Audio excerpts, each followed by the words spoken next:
अस्सलाम वालेकुम नाज़रीन, आप देख रहे हैं जीवन पाकिस्तान में आपका होस्ट बीर बख्श अलवी। नाज़रीन, जैसा कि आप जानते हैं आज 22 रजबुल मुरज्जब है और 22 रजबुल मुरज्जब को मंसूब किया जाता है कूडों की न्याज़ के साथ। कूडों की न्याज़ मतलब मशहूर, हर बंदा इस नाम से इसको जानता है। तो ये न्याज़ इमाम जाफ़र सादिक अलैहिस्सलाम है और बहुत से लोग ये न्याज़ खाते भी हैं, मनाते भी हैं, लेकिन इसकी हिस्ट्री से नावाकिफ़ होते हैं। मतलब उनसे पूछा जाए कि ये न्याज़ किस लिए है, क्या है, तो या तो वो मतलब इधर-उधर की कोई बात सुनी-सुनाई बयान कर देंगे, या फिर सोशल मीडिया पे कोई बंदा सर्च करता है तो वहाँ पर आपको पता है कि हर बंदे का अपना मौक़िफ़ होता है। तो उसके तहत कई लोग इसको मिसगाइड कर देते हैं फिर। तो इस चीज़ से बचने के लिए कि लोग मिसगाइड ना हों, ये एक इन्फॉर्मेटिव बात के तौर पर भी आज हम शाह जी के पास हाज़िर हुए हैं। यहाँ पर कूडों की न्याज़ दिलाई गई है, अल्हम्दुलिल्लाह हमने न्याज़ खाई भी है। तो अभी शाह जी से हम मिलते हैं, इस बारे में आपके साथ मिलवाते हैं शाह जी को, और बात हम ये जानना चाहेंगे कि कूडों की न्याज़ है क्या? इमाम जाफ़र सादिक अलैहिस्सलाम की ये न्याज़ की हिस्ट्री क्या है? ये कब स्टार्ट हुई, कैसे स्टार्ट हुई और ये आज आम इतनी किस तरह से है? तो शाह जी से इस बारे में जानते हैं। अस्सलाम वालेकुम शाह जी। वालेकुम अस्सलाम पीर बख्श साहब, आपका क्या हाल है? जी, अल्लाह का शुक्र अल्हम्दुलिल्लाह। शाह जी, सबसे पहले तो नाज़रीन को अपना तारुफ़ करवा दीजिए। जी, मेरा नाम अमाद रज़ा नकवी है, मैं कुरैशी टाउन में का रहायशी हूँ और माशाल्लाह अल्लाह पाक ने ये शरफ़ मुझे दिया है कि सादात के घराने में मुझे पैदा किया है और ज़िक्र इमाम से मंसूब किया है कि मैं कोशिश करता हूँ कि जहाँ पे भी मौजूद हूँ ज़िक्र इमाम करता रहूँ और अल्लाह पाक ने ये पीर बख्श साहब के और उनके चैनल के हवाले से ये मुझे सादत बख्शी है कि इमाम का ज़िक्र मैं कुछ और मज़ीद समातों तक लेके जा सकूँ। बहुत शुक्रिया। माशाल्लाह। अच्छा शाह जी, आप ये बताएँगे कि अभी मैंने आपने मतलब सुना कि लोग कूडों की न्याज़ खाते भी हैं, दिलवाते भी हैं बहुत सारे अहले मोहब्बत, लेकिन इसकी हिस्ट्री से हर कोई वाकिफ़ नहीं होता है ना। तो ज़रा बताएँगे कि ये कूडों की न्याज़ असल में है क्या? कब स्टार्ट हुई? कैसे स्टार्ट हुई? इसकी हिस्ट्री क्या है? इसका पस मंज़र क्या है? देखें जी, कूंडों की न्याज़ का पस मंज़र जानने से पहले तो आपको जिनके नाम से न्याज़ मंसूब है इमाम जाफ़र सादिक अलैहिस्सलाम, उनके हवाले से आपको कुछ पता होना चाहिए जी, कि बिल्कुल। इमाम जाफ़र सादिक अलैहिस्सलाम की क्या हस्ती थी। जी। तो इमाम जाफ़र सादिक अलैहिस्सलाम छठे शिया असनाशी में छठे इमाम हैं और उनके वालिद हैं इमाम बाकर अलैहिस्सलाम, जो कि करबला के टाइम पे भी मौजूद थे। जिस टाइम करबला का वाक़या हो रहा था, तो उस वक़्त भी वो करबला में मौजूद थे। जी। तो जो करबला की भी जो फर्स्ट हैंड इन्फॉर्मेशन थी वो इमाम जाफ़र सादिक अलैहिस्सलाम के पास इमाम बाकर अलैहिस्सलाम से पहुँची जी। और फिर 12 इमामों में से जो सबसे ज़्यादा टाइम जिनको कैद से बाहर गुज़रा और जिनको अपने शियों के साथ कनेक्ट करने का टाइम मिला, वो इमाम जाफ़र सादिक अलैहिस्सलाम की हस्ती हैं और उनकी तालीमात हम तक पहुँची, जिसकी वजह से जो मारूफ़ नाम शिया असनाशी का है, वो फ़िक़्ह जाफ़रिया कहलाता है। आपने सुना होगा, टीवी जी, वगैरह जी। पे भी वो ज़िक्र करते हैं फ़िक़्ह जी। जाफ़रिया। तो जी। इमाम जाफ़र सादिक अलैहिस्सलाम के नाम से मंसूब है। हुँ। तो अल्लाह पाक ने ये हस्तियाँ इस कायनात में इसलिए उतारी ताकि जो मोमिन हैं, जो मुश्किलात में हैं, उनकी मुश्किलात हल हों। वो मुश्किलात किसी भी हवाले से हो सकती हैं, दीनी, दुनियावी, किसी भी हवाले से। हमारी मदद और रहनुमाई के लिए ये शख्सियात हर जगह पे मौजूद हों, चाहे वो हमारे सामने हों या हमारी आँखों से ओझल हों। सही। तो ये जो आप बेसिकली सवाल कर रहे हैं कूंडों की न्यास का, तो ये इसी तरह का एक सिलसिला है कि एक मोमिना की इमाम जाफ़र सादिक अलैहिस्सलाम ने हाजत पूरी की और वो हाजत पूरी करने के लिए जो उसने मन्नत बढ़ाई, वो कूंडों की न्यास उसको कहा जाता है। तो इसके पीछे एक पूरी स्टोरी है, पूरा एक किस्सा है, जिसकी वजह से ये आज हम उसी सिलसिले से हम इकट्ठे भी हुए और इसको आगे लेके जा रहे हैं। अच्छा शाह जी, मुख्तसर जामे अल्फाज में अगर आप वो किस्सा बता देंगे कि क्या किस्सा क्या है? ये मतलब ये तो सुनने में आता है कि है एक वाक़या, एक किस्सा है कि एक मोमिना थी, उसने इमाम जाफ़र सादिक अलैहिस्सलाम की निस्बत से अल्लाह से कुछ दुआ माँगी, मन्नत मानी, उसकी पूरी हुई। तो ये किस्सा है क्या? बेसिकली जो जी हाँ, जो आपने लफ्ज़ इस्तेमाल किया मुअज़्ज़ा, कि ये इमाम के मुअज़्ज़ात हैं और ये वक़्तन फ़वक़्तन वो अपने मुअज़्ज़ात इस दुनिया में मोमिनों मोमिनात की मदद के लिए दिखाते रहते हैं। हुँ। वो ये हमारे लिए मुअज़्ज़ा होते हैं क्योंकि हमारी अक़ल में ये चीज़ें नहीं आ रही होती, लेकिन अल्लाह क़ादिरुल मुतलक़ है, उसके बस में हर चीज़ है। इसी तो तरह। वो इसी तरह अपने जो उसने वसीले बनाए हैं जिनके ज़रिए हम अल्लाह पाक से कनेक्ट होते हैं, उनके ज़रिए हमारी मदद करते हैं और एक जो हमारी अक़ल में चीज़ नहीं समा रही होती, हम उसको मुअज़्ज़ा कहते हैं। तो हम इस कहानी को भी मुअज़्ज़ा ही कहते हैं, जो मुअज़्ज़ा इमाम ने दिखाया, हुँ। इसको हम इमाम जाफ़र सादिक अलैहिस्सलाम का मुअज़्ज़ा कहते हैं। कि एक 2 मियाँ-बीवी थे और तंगदस्ती की वजह से जो ख़ावंद है, उसने ये फ़ैसला लिया कि मैं वतन से बाहर जाके कोई अपना रिस्क रोज़ी का बंदोबस्त करता हूँ ताकि अपने बीवी बच्चों के लिए भी कोई रिस्क रोज़ी ले सकूँ। हुँ। तो वो उसका जो काम था वो लकड़हारे का था, तो वो लकड़ियाँ काटता था और जंगल में जाता था, लकड़ियाँ काट के बेच के अपना गुज़र-बसर करता था। हुँ।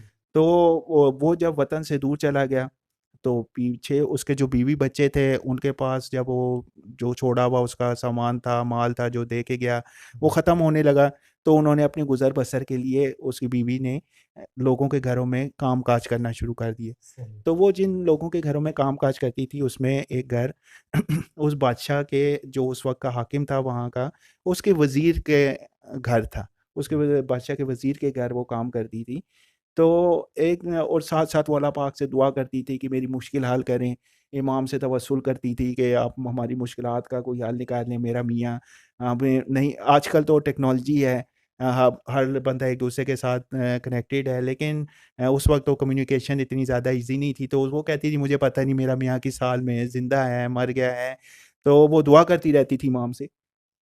अल्लाह पाक से दुआ करती थी, तो उसमें फिर एक दफ़ा जब वो इसी तरह गिरिया करते-करते सो गई और सुबह रात को ख्वाब में उसको इमाम जाफ़र सादिक अलैहिस्सलाम की ज़ियारत नसीब हुई, अल्लाहुम्मा सल्लि अला मुहम्मदिन व आले मोहम्मद।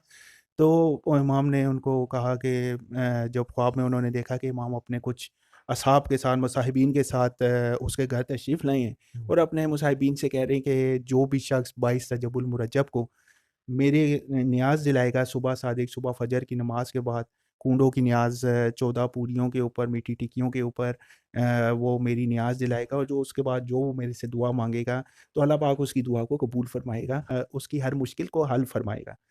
तो इसी तरह जब वो बेदार हुई ख्वाब से, तो उसके ज़हन में ये ख्वाब था, तो इत्तेफ़ाक से अगला दिन 22 रजबुल मुरज्जब ही का था। हुँ। तो उसने सुबह सादिक फ़जर की नमाज़ के बाद इमाम सादिक अलैहिस्सलाम की नियाज़ दिलवाई और अपनी हाजत बयान की। तो जैसे उसने हाजत बयान की, तो दूसरी तरफ तो उसका ख़ावंद जो है वो जहाँ पे लकड़ियाँ काट रहा होता है, तो जो दरख़्त वो काटता है उस दरख़्त के नीचे से उसको ख़ज़ाना मिल जाता है। तो वो फिर वो ख़ज़ाना लेके अपने वतन वापस आता है बीवी बच्चों के साथ, और क्योंकि मौला ने उसको आसूदा किया होता है, उसकी तंगदस्ती दूर कर दी होती है। फिर वहाँ पे वो अपने लिए एक महल बनवाता है और उस महल में रहने लगता है और कुछ लंगर का बंदोबस्त करता है गरीबों के लिए, जो वहाँ पे क्योंकि वो उस गुर्बत के टाइम से गुज़रा होता है, हुँ। उसको एहसास होता है और फिर अता इमाम की होती है, तो उसके दिल में रहमदिली भी होती है। हुँ। तो जब उस वज़ीर की जो बीवी होती है, जिसके घर वो खातून काम करती होती है, उस लकड़हारे की बीवी, तो वो एक दिन वो महल देखती है, वो अपने साथियों से पूछती है कि ये कौन है? किसका महल है? तो वो बताते हैं वो जो आपकी खादमा थी, ये उसका महल है। वो उसको दावत देती है और वो उससे पूछती है तुम इतनी आसूदा कैसे हो गई? इतना बड़ा महल कैसे बन गया? तो वो बताती है कि मैंने इमाम जाफ़र सादिक अलैहिस्सलाम की नियाज़ दिलाई और उन्होंने करम किया और हम इस हाल को पहुँचे। तो वो नहीं मानती, वो वज़ीर कहते की बीवी कहती नहीं, तुम्हारा मियाँ जो है वो कोई गलत काम करके आया है, चोरी डकैती करके आया है, जिसकी बिना पर आपके पास पैसा है। और तुम अब इसको इमाम किस नियाज़ के साथ मंसूब कर रही हो? जी, इमाम की नियाज़ के साथ मंसूब कर रही हो। हुँ। तो ख़ैर वो लकड़हारे की बीवी अपने घर वापस चली जाती हैं। तो लेकिन क्योंकि वो जो वज़ीर की बीवी है वो इमाम की फ़ज़ीलत से इनकार करती है, वो उसको नहीं मानती, तो उनके ऊपर एक तंगी का सिलसिला शुरू हो जाता है यानी कि जो अल्लाह जब चाहता है जिसको मनवाना, तो फिर रब तो रब है ना, वो तो मनवा लेता है जिस तरह से चाहे। जी, बेशक इसमें कोई शक नहीं, अल्लाह हुँ। पाक कादिरुल मुतलक है और वो जब अपने आप को मनवाना चाहता है तो उसके पास वो किसी का मोहताज नहीं मोहताज है। नहीं है। बिल्कुल सही। तो वो जब इनकार करती है तो वज़ीर पे मुश्किल टाइम शुरू हो जाता है। उसके मुख़ालफ़िन जो होते हैं उनका गलबा हो जाता है, अपने बादशाह को उसके खिलाफ़ कान भरते हैं कि ये आपके हक़ में अच्छा नहीं है। तो बादशाह उसको अपने दरबार से फ़ारिग कर देता है। उसी वक़्त बादशाह का बेटा जो होता है शहज़ादा शिकार पे गया हुआ होता है। जब वो वहाँ से कुछ दिन उसको डिले हो जाता है, तो जो उसके वज़ीर के मुख़ालफ़िन होते हैं वो कहते हैं इस वज़ीर ने आपके बेटे को कत्ल कर दिया होगा। हुँ।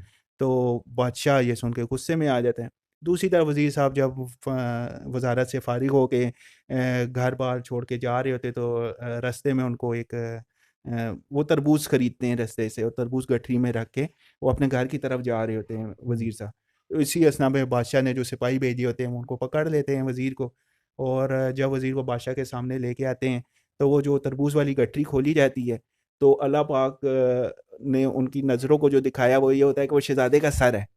अच्छा, मतलब वो लेके तो तरबूज़ जा रहा होता है अपने घर के लिए, या अपने खाने के लिए वो तरबूज ले जा रहा होता है, लेकिन वहाँ जब पकड़ के वापस लाते हैं तो वो देखने वालों को ऐसे नज़र आता है कि ये बादशाह के बेटे का सर है। जी हाँ, वो जो सारे वहाँ पे दरबार में लोग होते हैं और बादशाह, वो ये उसको ये लगता है ये शहजादे का सर है। तो वो बड़ा गुस्सा हो जाता है, वो वज़ीर और उसके घर वालों को सारों को कैद करवा देता है। तो जब वज़ीर कैद होता है, वो अपनी बीवी से कहता है कि ये जो हम पे नागहानी आफ़ात आ रही हैं, इसकी ज़रूर कोई वजह है, कोई मेरे से ऐसी गलती हुई है, कोई गुनाह हुआ है, जो अल्लाह पाक मुझे ये सज़ा दे रहा है। हुँ, तो उसकी बीवी कहती है कि पता नहीं आपसे तो गलती हुई ना हुई हो, मेरे से एक गुनाह सरज़द हुआ है कि एक वो लकड़हारे वाला किस्सा बयान करती है कि हुँ, मैंने इमाम की फ़ज़ीलत का इनकार किया था। मैंने उसकी बात को नहीं माना था कि इमाम ने आप पे अता की है और इमाम के हवाले से आपको ये आसूदगी मिली है और आप के हालात अच्छे हुए हैं। तो वज़ीर अपनी बीवी को कोसता है कि तुमने क्यों इमाम की फ़ज़ीलत का इनकार किया? ख़ैर वो तौबा करता है, अल्लाह पाक के आगे गिड़गिड़ाता है, माफ़ी माँगता है और अल्लाह पाक उसकी माफ़ी कबूल करता है। और वो जब माफ़ी कबूल होती है तो उसका ये सिलसिला निकलता है, जो शहज़ादा शिकार पे गया होता है जिसके सर की वजह से उसको कैद किया गया होता है, वो शहज़ादा वापस आ जाता है। हुँ। तो जब वो शहज़ादा वापस आ जाता है, बादशाह हैरान होता है कि मैंने तो खुद अपनी आँखों से तुम्हारा सर देखा है। सर देखा था। तो जब वो बड़ा है, वो अपनी हैरानगी, अपना तजस्सुस दूर करने के लिए वज़ीर को भी बुलाता है, उसके घरवालों को बुलाता है कि भई ये क्या माजरा है? हमने खुद अपनी आँखों से वो सर देखा था और अब शहज़ादा हमारे सामने खड़ा है, वो गठरी भी लेके आओ जिसमें जिसके वो अंदर सर वो था। सर था। हुँ, जब उस गठरी को दोबारा खोलते हैं तो उसके अंदर वो तरबूज़ मौजूद होता है और सारों की आँखें वो तरबूज़ ही देखती हैं। हुँ, तो उस सिलसिले में जब बादशाह हैरान होता है, वज़ीर से पूछता है, "ये क्या माजरा है? मेरी अक्ल में नहीं आ रहा, मेरी समझ में नहीं आ रहा कि मैंने खुद अपनी आँखों से उस सर को देखा था, अब ये तरबूज़ कैसे बन गया?" तो वो फिर वज़ीर बयान करता है कि मेरी बीवी से ये गुनाह हुआ, ये गलती हुई कि उसने इमाम की फ़ज़ीलत का इनकार किया, जिससे अल्लाह पाक ने हमें इस आज़माइश में डाला और हम पे ये तंगदस्ती आनी थी और उसके ये सारे सबब असबाब बने। हुँ। तो फिर बादशाह भी, क्योंकि वो इमाम के मुसाहिबीन में से होता है, तो बादशाह कहता है कि उसको जब वो 22 रजब वाला न्यास का सिलसिला पता लगता है, तो फिर ऐलान करवा देता है कि जो जितनी जहाँ तक मेरी सल्तनत है, वहाँ तक हर 22 रजबुल मुरज्जब को इमाम जाफ़र सादिक अलैहिस्सलाम की न्याज़ दी जाएगी और इसी तरीके से दी जाएगी, जिस तरीके से इमाम ने ख्वाब में आके बिशारत दी थी कि 14 पूरियाँ बना के और उनको सुबह सादिक फजर के टाइम पे उन इमाम के नाम की नियाज़ दी जाए। तो ये सिलसिला पीर बख्श साहब वहाँ से सिलसिला शुरू हुआ और सही। ये आज दिन तक चल रहा है और इसके हवाले से कोई दूसरी ऐसी रिवायत, कोई दूसरी ऐसी हदीस हम मेरे इल्म में नहीं है कि कोई ऐसी चीज़ हो कि किसी को और चीज़ को इसके साथ कनेक्ट किया जाए। तो ये एक वाहिद यही एक इमाम का मुअज़्ज़ा है, जो सदियों से हमारे साथ चलता आ रहा है और हम इससे अपनी हाजात पूरी कर रहे हैं और मौला इससे करम कर रहा है, जिसकी वजह से आज मैं और आप भी आमने-सामने बैठ के एक-दूसरे से बात कर रहे हैं। बहुत ज़बरदस्त शाह जी। बहुत कुछ सीखने को मिला, समझने को मिला और इसका जो वाक़ये का इतना तफ़सीली पस मंज़र हर बंदा नहीं जानता होता ना। तो शाह जी के तवस्सुल से आज आप सब लोगों ने सुना और जो लोग इस बारे में मिसगाइडेंस में होते हैं, परेशान होते हैं, तजस्सुस में होते हैं कि यार ये कूडों की नियाज़ है क्या? तो ये आज की वीडियो उनके लिए थी। ताकि मालूम हो सके ये कूडों की न्याज़ का पस मंज़र है क्या, इसकी वजह क्या है। तो इस तरह की मज़ीद वीडियोज़ देखने के लिए आप हमारे इस चैनल को सब्सक्राइब ज़रूर कीजिएगा, अगर आप हमारे इस चैनल पर नए हैं।